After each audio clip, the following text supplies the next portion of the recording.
রাজি হয় মতো কাজ করবো তো ইনশাআল্লাহ। পাঁচ ওয়াক্ত নামাজ পড়বো তো ইনশাআল্লাহ। যে কাজ করলে আল্লাহ নারাজ হয়, যে কাজ করলে শয়তান খুশি হয়, সেই কাজ ছাড়বো তো ইনশাআল্লাহ।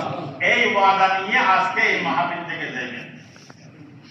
আস-সাইয়্যু মিনাল ইবাদ ওয়াল ইতমাউ মিনাল্লাহ।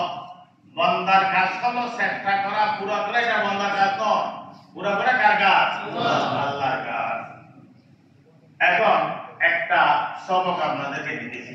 আল্লাহর নবীর একটা এই নবীর মেরাজে শোনার জন্য আজকে গুরু দুবাই করতে কত দূর দরাজ থেকে আসছেন, অপেক্ষা দেখতেছেন কথা শোনার জন্য। খারাপ তো সবাই করে আছে, বিদেশের বাড়িতে আর বিশেষ করে আরব কান্ট্রিতে বস্তু এটা কোনো দামি খানা নয়। হ্যাঁ, চারটি কয়টি?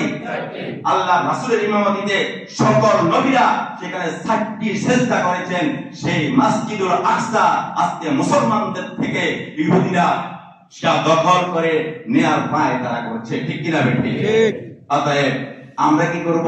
আমাদের কি কোনো করণীয় নাই?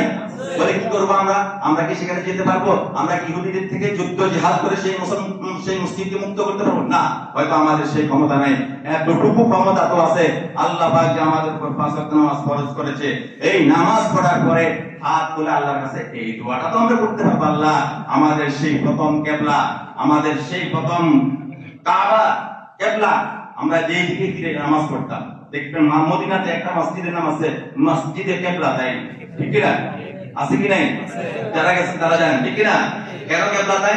আগে ভিডিওটিতে একটি লাইক দিয়ে চ্যানেলটি সাবস্ক্রাইব করে দিবে।